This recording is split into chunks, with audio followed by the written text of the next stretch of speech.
Каждый день уже теперь праздник в нашей жизни. Отец, время войти в Твое Слово, слушать от Тебя.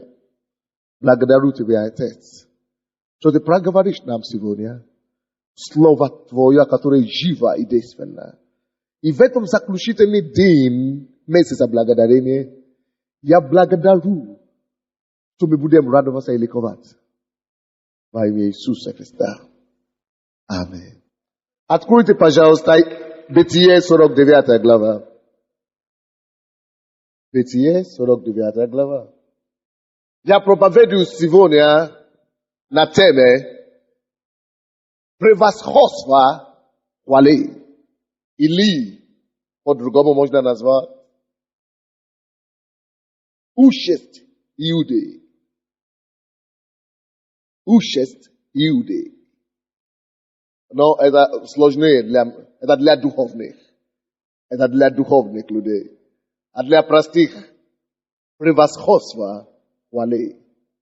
Бытие 49 глава, 8 по 10 стихи.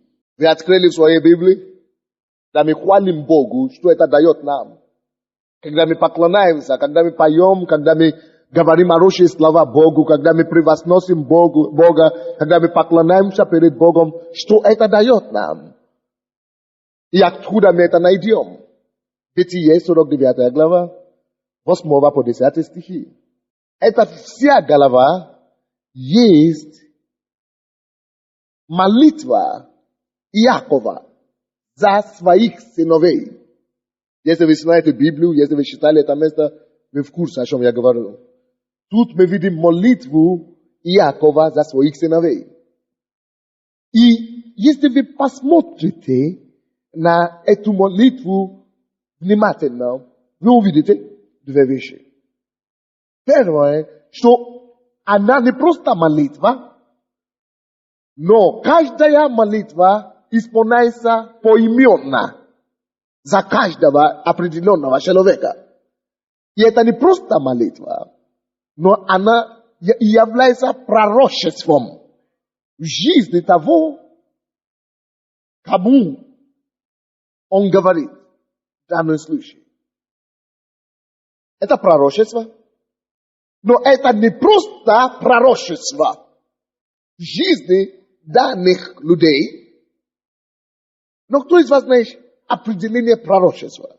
Что такое пророчество? Кто знает? Alright. Я вам скажу. Пророчество – это то, что сказано по вдохновению Духа Святого на жизни другого человека или страну, который надлежит быть в ближайшее будущее или далеком будущем. Это не предсказание, хотя очень схоже с предсказанием. Потому что предсказание любой может предсказать. Дьявол тоже предсказывает. Ясновидящие предсказывают. Папки могут предсказывать иногда. Цыгане предсказывают иногда. Но это пророчество, это то, что идет по вдохновению Духа Святого, Духа Божьего. И тогда предсказывает по вдохновению Духа Святого событие какое-то, которое должно случиться в жизни этого человека или в стране, или в церкви, или кого угодно. И в данном случае, данное пророчество не просто относилось к этому индивидуальному человеку непосредственно, но вся эта глава есть также пророчество. Оно есть пророчество о будущей или будущности церкви Иисуса Христа. Тут предсказывается о судьбе церкви и состоянии последней церкви или церкви последнего времени. Оно началось двумя личностями вещи, я не буду останавливаться на них. Это были отрицательные вещи. Но Я это не об этом я буду говорить сейчас. Но я буду говорить сегодня о третьем сыне Симона. Иакова. Когда Иаков начал молиться за третьего ребенка своего, Иуда, он произнес необыкновенное пророчество и благословение по известной нам причиной. Потому что Иуда был человеком хвалы. А человек хвалы несет собою особую судьбу. Если вы будете являться человеком хвалы, вы несете собою особую судьбу. Человек хвалы не может остаться заурядным. Человек хвалы не может пройти мимо истории, и история не может пройти мимо них. Когда человек знает тайну и силу хвалы и живет этой жизнью, события начинают поворачиваться в отношении к ним очень отличительно от других людей. В относительном виде. Давайте посмотрим, что было сказано в отношении Иуды, 8 стиха. Иуда, тебя восхвалят, тебя восхвалят братья твои. Иуда, рука твоя на хребте врагов твоих. Иуда, поклонятся тебе, сыны отца твоего. Иуда, ты, как молодой лев, тобищий, сын мой, поднимайся. Преклонился он, лег, как лев, и как левица, то поднимет его, не отойдет скрепитель от тебя, Иуды, и законодатель не отойдет от шерсть твоего, Иуды. Но коли не придет примиритель, ему покорность народов. Потрясающее свидетельство, благословение, пророчество. Необычайное пророчество. Уникальное пророчество. А пророчества сбиваются, между прочим. И тут пример пророчества, которое сбудется, избылось. Now, что такое Иуда для нас сегодня? Бытие, не закрывая, конечно, 49, вернемся чуть-чуть назад, чтобы понять для себя понятие и обозначение его имя. 29 глава Бытие, 35 стих. 29 глава. 29 глава, 35 стих. Кто-нибудь нашел? И еще Зашала. Кто знает, о ком речь тут идет? Али, о жене Якове. И еще Зашала. И родила сына. И сказала, теперь-то, а теперь восхвалю Господа. Посему нарекла ему имя Иуда. Слушайте. Если кто-нибудь из вас знает из вас традицию израильтян или иудеи, особенно в те времена, вы обнаружите, что после того, как Бог призвал Авраама и изменил его имя с Авраама на Авраама, что израильтяне перестали сами давать имена от себя своим детям. Кто придумал имя для Исаака? Кто придумал имя для Якова? Смотрите дальше.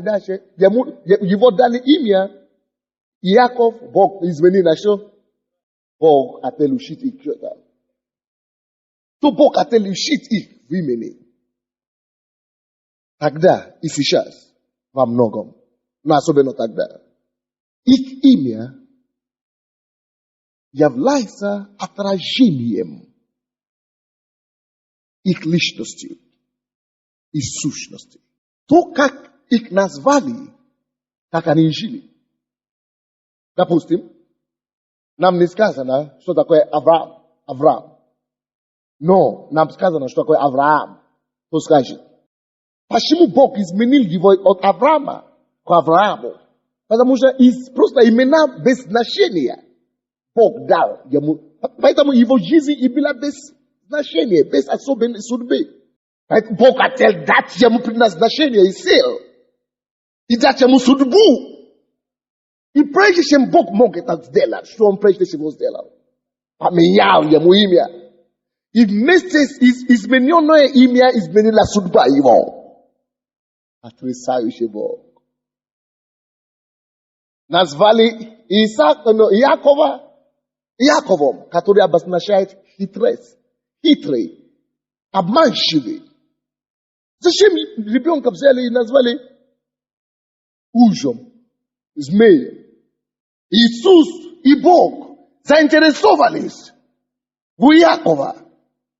Но прежде чем Бог мог Якову помочь, прежде ему необходимо было появился в его жизни. Иисус, Бог явился ему и сказали: Яков, у тебя была такая бурная жизнь и неудачная жизнь во многом по причине твоего имени. Тебя назвали хитрым, и вся твоя жизнь была хитрая жизнь. Он по хитрости украл у старшего брата благословение. А потом хитрость эта начала преследовать его самому по своей жизни. Хитрая дядя, но хитрый тест. Его обманул.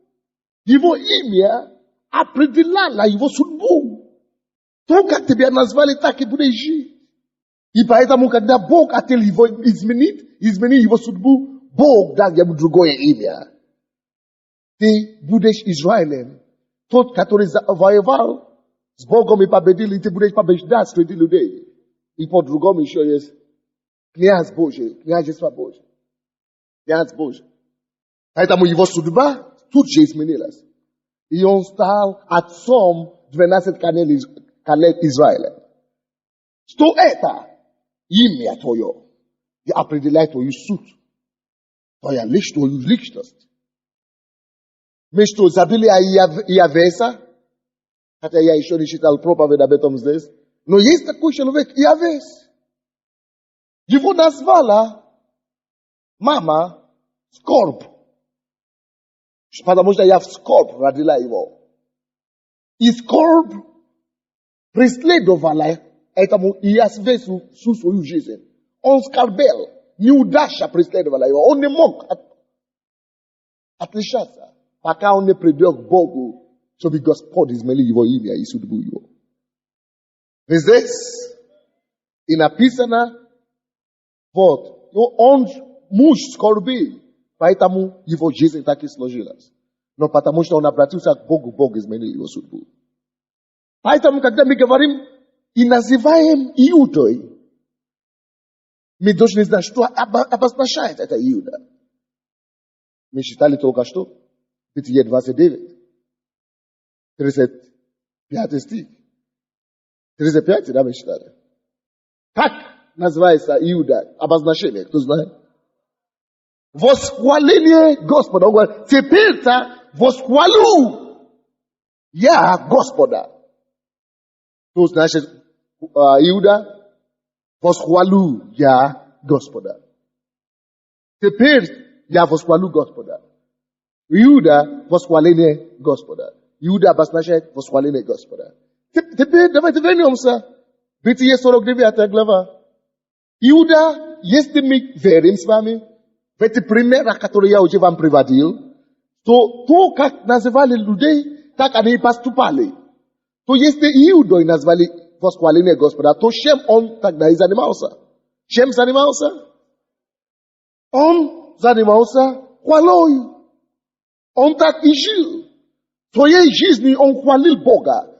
Он поставил приоритет перед собой восхваление Господа. Это не была его профессия, это была его суд. Это не была его зарплата или рабочее место. Это было образом его жизни. Бог хочет, чтобы благодарение ему и хвала ему было образом нашей жизни. Бог сейчас мне говорит, показывает человека, у кого проблема, я не знаю, почему-то я думал, что это грубо. Сзади. Как называется это по культуре? Ягодицы. Правой стороны. Такое впечатление, что вы перенесли уколы, и после этого что-то у вас неполадка какая-то после этого. Положите руку, пожалуйста. Господь хочет исцелить вас. Господь, спасибо, что ты исцеляешь этого человека. Во имя Иисуса. Окей. Вы уже открыли Бытие 49? 8 стих, когда его отец Яков начал говорить и молиться за него, говорит: Иуда, тебя восхвалят братья твоих. Братья и сестры, причина из 12 детей, еще и 2 детей у Иосифа, 14. Из 14, который благословил Яков, только Иуду, он говорил, будут восхвалять. Не только чужие люди, или кто-то будет восхвалять, все его братья, он говорит, что все братья твои будут восхвалять тебя. Как вы думаете, почему? Он не первый ребенок, он не первенец. Потому что первенец имеет первородство. Так что это он не заслуживает это как первородство. Почему должны его восхвалять? Очень просто.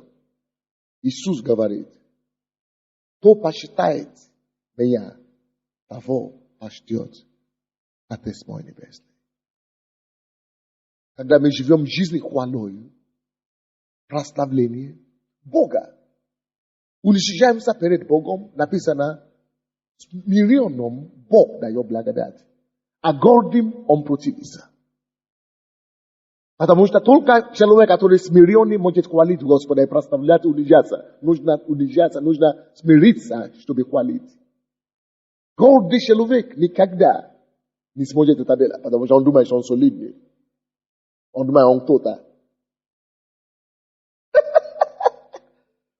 Даже если ты думаешь, что ты кто-то, когда речь идет о Боге, нужно согласиться, что даже ты никто.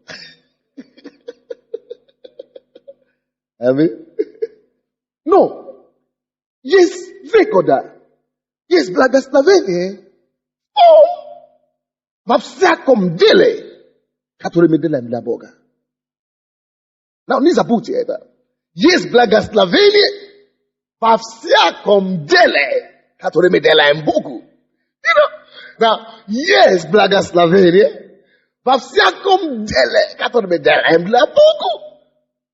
Допустим, Бог говорит, милующий или дающий бедному благотворит не этого бедного, а душе своей.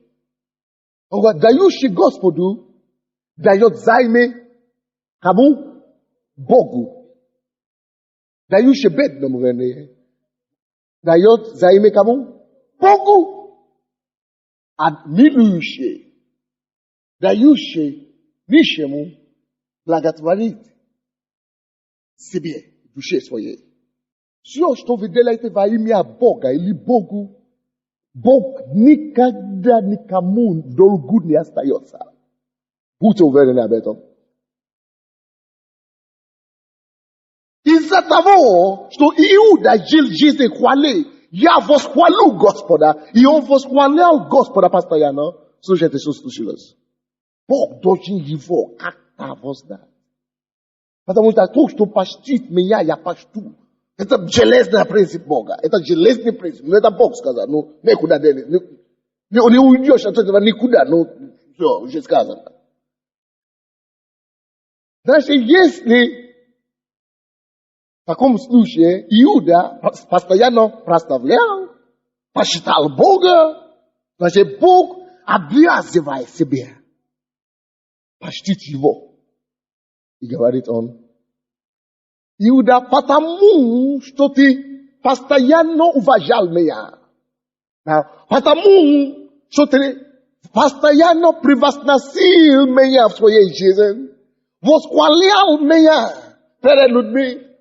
Теперь я даю и постанавливаю, что тебя восхвалят все братья твои. Почему? Хвала, восхвалят.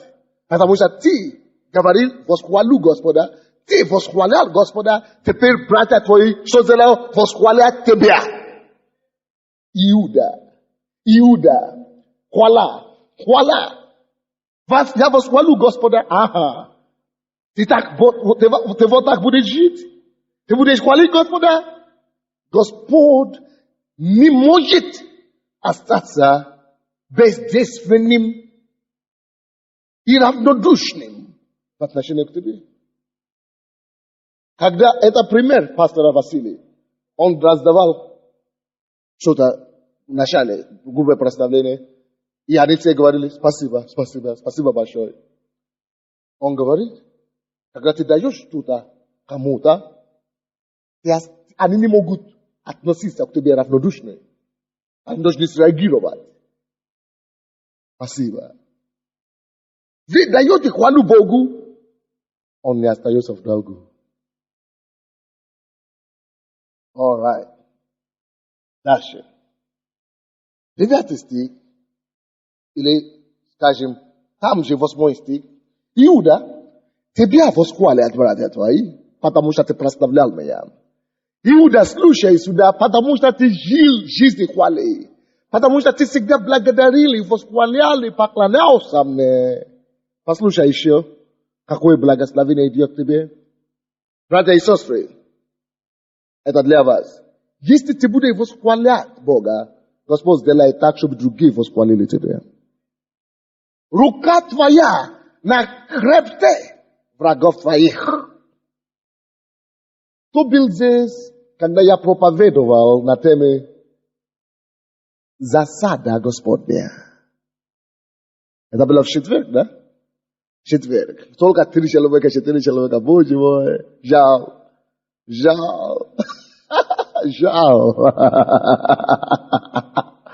Короче, можно взять кассету, аудио или видео. В этой проповеди мы видели то, что здесь написано. Он говорит: Иуда, рука твоя на хребте у врагов твоих. Что это значит? Что это обозначает? Иуда значит хвала. Пока ты хвалишь меня, пока ты я восхвалю Господа. Ага. Пока ты восхваляешь меня, слушай, что я делаю в это время. Слушай, что я делаю в это время. А что он делает в это время? Он ложит твою руку на хребте твоих врагов. Их полу держит. Полу держит. А? Все. По твоем подчинении. Засада Господня. Когда мы от всего сердца восхваляем Господа, Господь разбирается с нашими врагами. Помните, когда армия Израиля вышла на фронт против Болесиной армии, и они не знали, что им делать. Они растерялись. Они даже не могли кушать. 3 дня не кушали. Потому что они думали, что наша нация погибнет. Но они молились Богу. И когда они молились Богу, Бог дал им весьма странный ответ. Он говорил им: готовьтесь к брану. Готовьтесь к войне.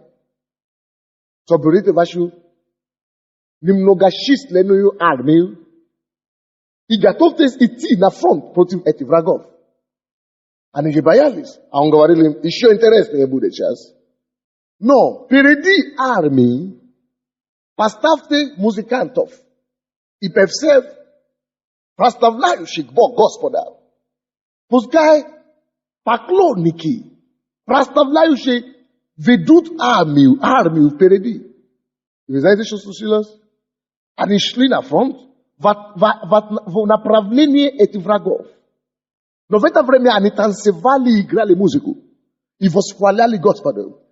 Now, посмотрите, что случилось. Вторая книга Паралипоменон. 20 глава, 20 по 22 стихи. Второе Паралипоменон, 20 по 22 стихи.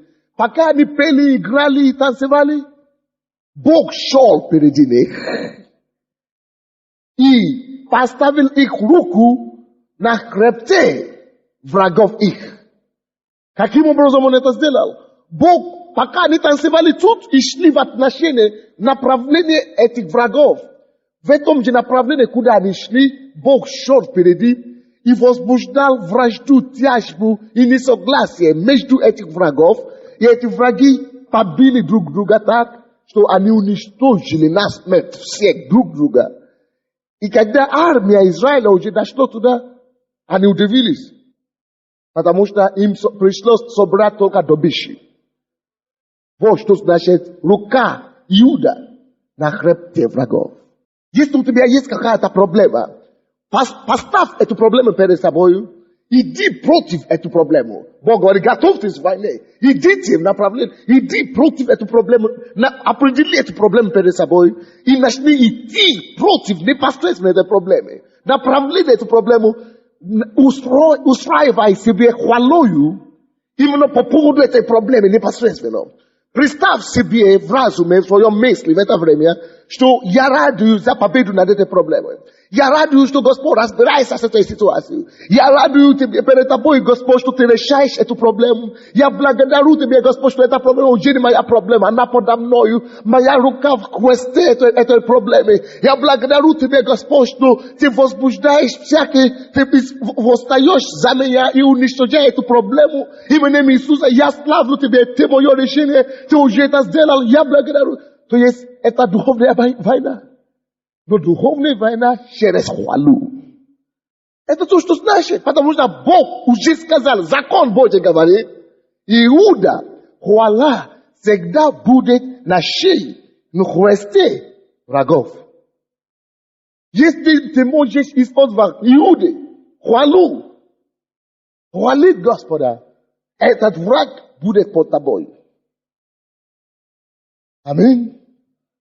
Так что месяц благодарения продолжается.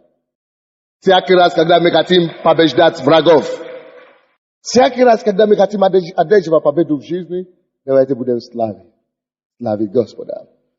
Рука твоя на хребте врагов твоих, поклонятся тебе, сыны отца твоего. Потому что ты поклоняешься мне, другие поклонятся тебе. 9 стих.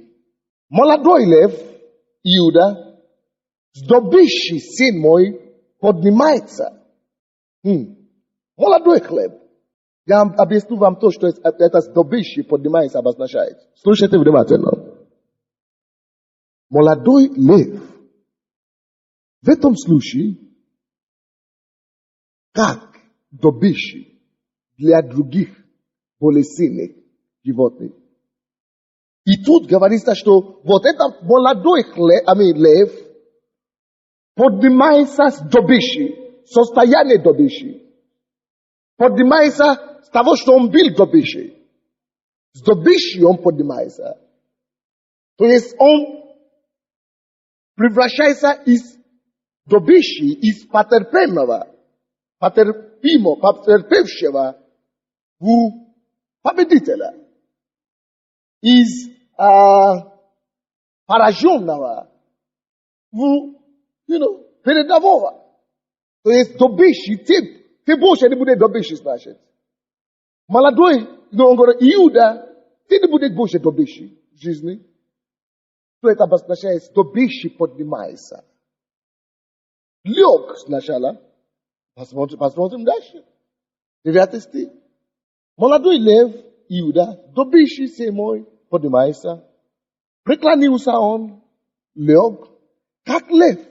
И как левица, то поднимет его. Никто не может. Посмотри, что. Когда ты молодой, и такой ситуации бывает у нас все в жизни. Слушайте. Никто из нас не становится сильными в один день. Есть состояние роста. Есть состояние молодости. Есть состояние бессилия. Есть состояние, когда у нас нет силы. Когда у нас нет помощи. Когда нет на кого, когда мы растем. Нет на кого полагаться, нет кому помочь. Это состояние бывает у всех. И слушайте, Бог говорит, когда ты молодой, ты все равно лев. Когда ты молодой, ты все равно лев. Когда у тебя нету связи, нету силы, не забудь, что ты все равно лев. Молодой лев все равно поднимается с добычей. Он не будет добычей. Он поднимется с добычей и станет передовым. Это все уже думают, ты уже сзади, ты уже ничего не получится. Это добыча, это, это зуб, как мы говорим, для бытия, как мы говорим. Это пища для жизни. Это что мы его уничтожим, мы его уберем, мы его разрушим, у него нету помощи, у него нету поддержки. Мы разберемся с ним, мы уничтожим его. Пускай говорят. Но когда на тебе так говорят, начни проставлять быстро. Начни направлять хвалу Богу за них. Начни направлять хвалу Богу за эту ситуацию. Начни направлять хвалу Господу. Что я благодарю Тебя, Господь, Махала Махасая, что Ты мой защитник. Я славлю Тебя, Господь, что я лев, колено Иуды не живет во мне. Хотя я молодой, но лев мой поднимается с добычей. Я не буду добыча для моих врагов. Нет, мои враги будут добычами для меня. Именем Иисуса, через хвалу я поднимусь. Через хвалу я не останусь внизу.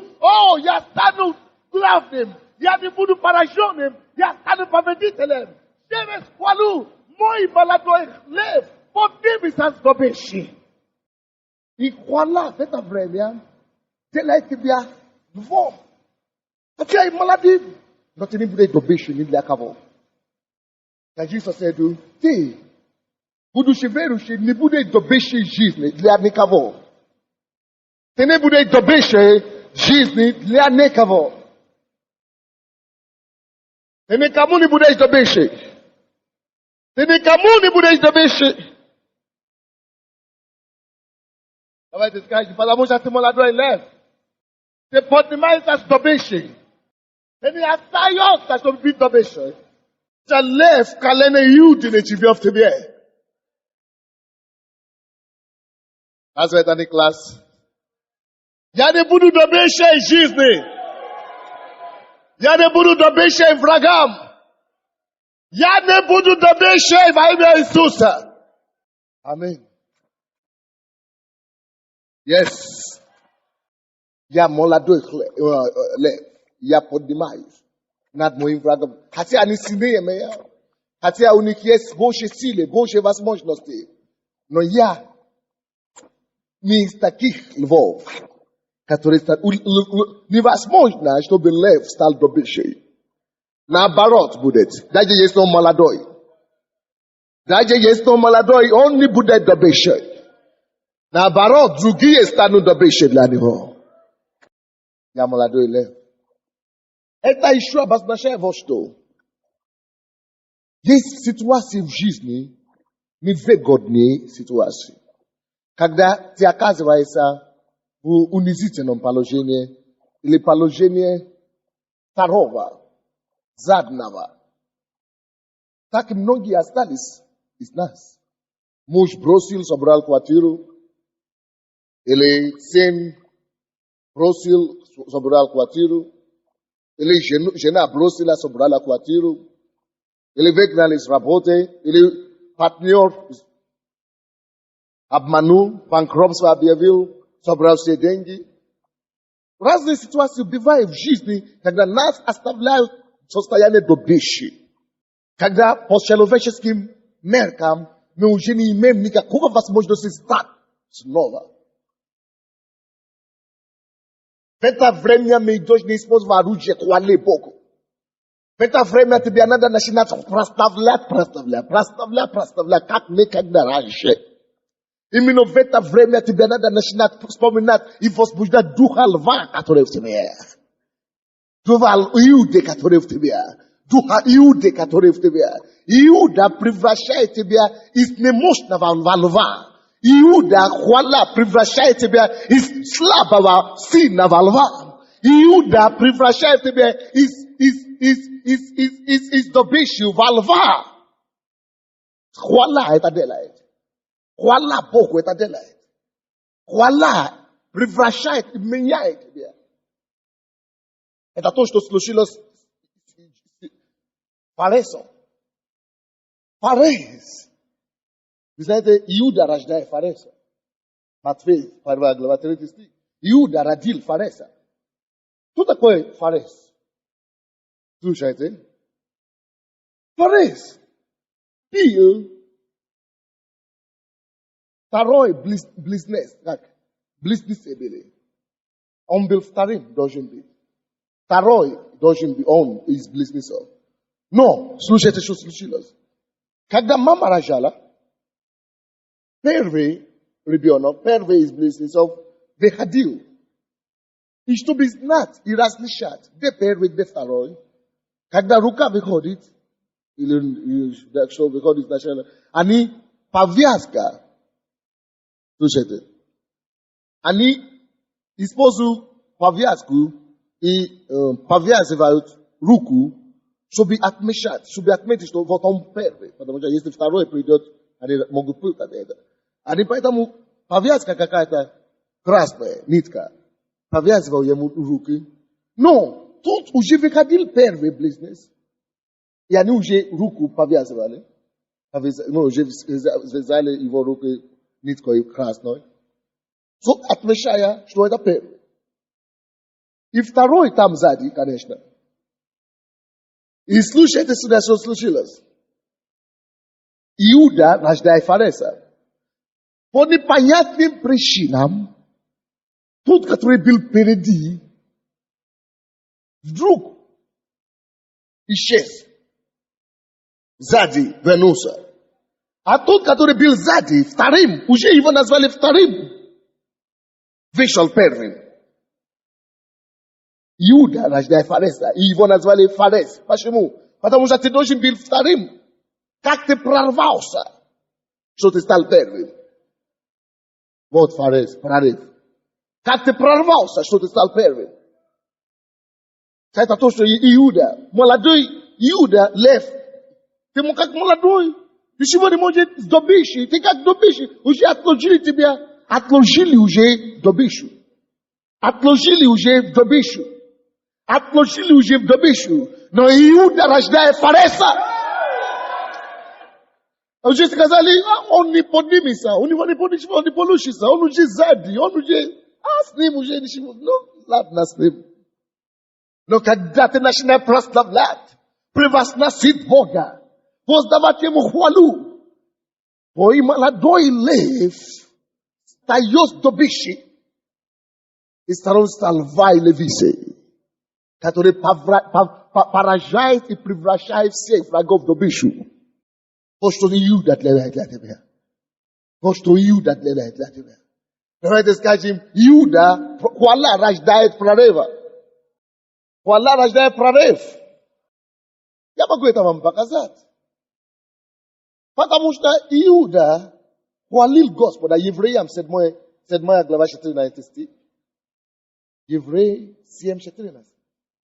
Говорит нам, что хвала, что Иуда сделала для него. Что хвала сделала для Иуды. Евреям 7:14.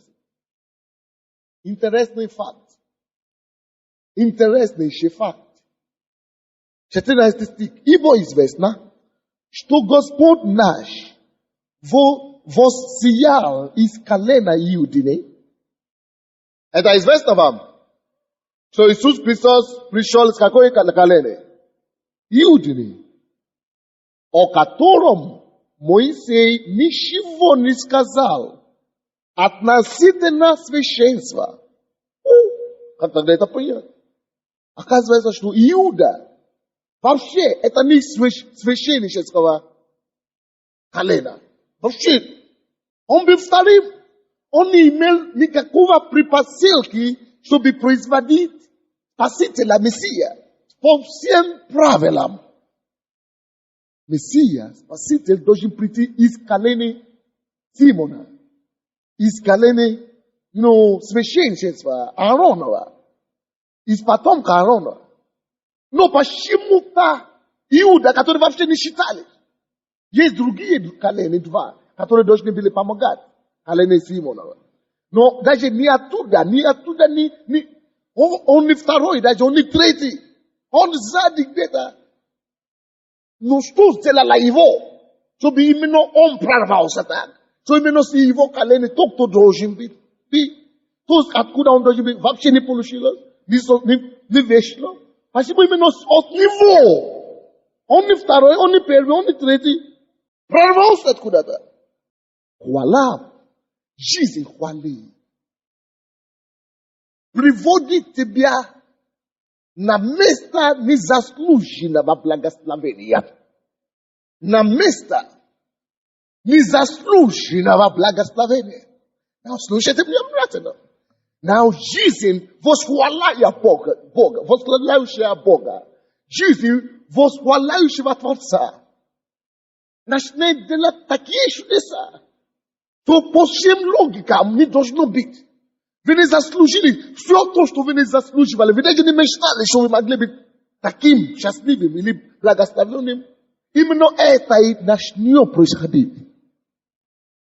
Скажите кому-то, жизнь, хвали Богу, принесет тебя на место незаслуженного благословения. Вот почему музыка играет здесь. Вот почему мы поем. Вот почему мы танцуем. Вот почему мы ликуем перед Богом. Вот почему мы торжествуем перед Богом. Вот почему мы используем все музыкальные инструменты, чтобы хвалить Его и прийти на место незаслуженного достоинства. Или же, как я объясню? Как объясните? То негр, африканец, темнокожий, не свой, чужой, ломаным русским языком. Даже женат не на нашу.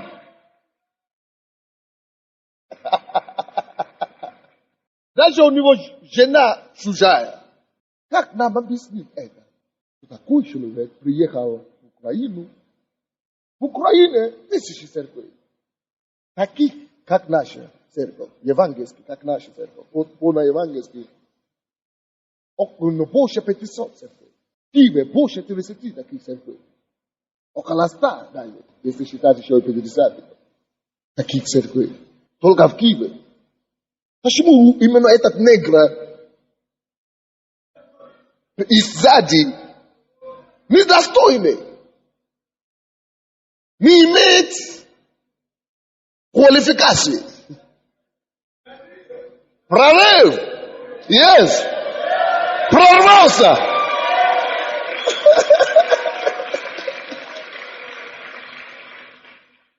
Потому что хвала, жизнь хвали приносит тебя из места сзади, из неизвестности, из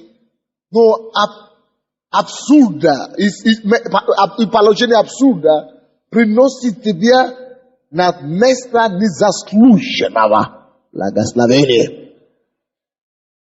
Вот что делает хвала. Вот что делает хвала для тебя. Вот что хвала делает. Поэтому у меня комната отдельная комната своей квартиры, где я закрываюсь, чтобы не мешать ребенку и жене. Я играю музыку. У нас кассеты разные здесь продаются. Вот. Разные, много кассет. Я ставлю какую-то кассету и начинаю удовлетворять себя перед Богом. Хвале. I bog tvorit tvoje dela. Go bog tvorit tvoje dela. Amen. Zakanshivaju. Пойдем туда, Бытие 49. 10 стих говорит: «Не отойдет скипетр от Иуды, и законодатель от чрез его, доколе не придет примиритель, и ему покорность народа». Я закончу, я буду анализировать этого стиха. 49 глава, 9 стих. Давайте скажем все: «Не отойдет скипетр от Иуды, и законодатель от чрез его». Что это обозначает, друзья? Это обозначает, он говорит, не отойдет скипетр, авторитет, не отойдет от Иуды. Авторитет, сила, власть не отойдет от хвалы. Братья и сестры, что такое скипетр? Власть. От кого власть не отойдет? От хвалы, от хваляющих, от поклонников. Слушайте меня сюда. Ты не можешь быть человеком хвалы и быть бессильным, слабым человеком. Ты не можешь быть человеком хвалы, жить жизнь хвалы, хвалить Господа, превозносить Бога и не иметь силы в своей жизни. Либо ты это просто делаешь как профессию, или как ты просто не знаешь, что ты делаешь. Но если ты знаешь, что ты делаешь, власть и сила не покинет твою жизнь. Власть и сила не покинет жизнь хвалающей. Скипетр не отойдет от Иуды. Скипетр не отойдет от Иуды. Это не я сказал, Бог сказал. И законодатель у него задает закон, задает тон, событие, постанавливает кто? Хвала Иуда. Мы диктуем ситуацию в своей жизни. Мы не позволяем дьяволу диктовать нам. Не дьявол, не обстоятельства должны диктовать вам. А я через хвалу диктую ситуацию. Я через хвалу диктую, что будет в моей жизни. Я через хвалу говорю, у меня не будет депрессии. Я через хвалу говорю, что у меня не будет поражения. Потому что я буду хвалить. А если дьявол не найдет тебя в депрессии, если дьявол тебя не найдет в удрученном состоянии, он никак тебя не возьмет. Поэтому законодатель не отойдет от Иуды. Он задает тон. Здесь законодатель не отойдет от чрез его. Пока не придет примиритель. Мир пока не придет. Примиритель торжества Иисуса пока не придет. И ему покорность народов. Кому? Иисусу. Главенство Господа. Пока он не будет царить и быть Господом, Богом всем, и все во всем, ты должен царствовать через хвалу. Хвала будет здесь царствовать, пока Иисус не придет. Хвала будет главенствовать, пока пока примиритель не придет. Власть на земле, планете, не отойдет от хвалы, пока Иисус примиритель не придет. Хвала будет царить, как царица. Хвала будет торжествовать над всеми ситуациями и положениями. Жизнь хвали — это не шутка. Это власть. Это сила. Это скипетр. Что такое скипетр? Достаточно вспомнить Моисея. Что такое скипетр? Достаточно вспомнить Аарона. Когда они поднимали свой скипетр, море разошлось. Двинулось. Когда они поднимали свой скипетр, чудеса творились во дворец фараона. Когда ты поднимешь свой скипетр сегодня, Шомано, хвале, ожидаемое чудо наступит в твоей жизни.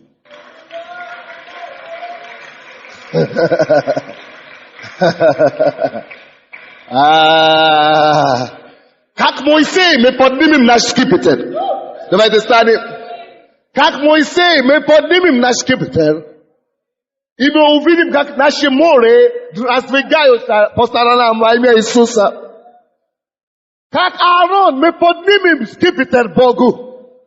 И мы увидим, как власть Бога высвободится на нашей ситуации, обстоятельства. Давайте поблагодарим Господа сначала своими словами.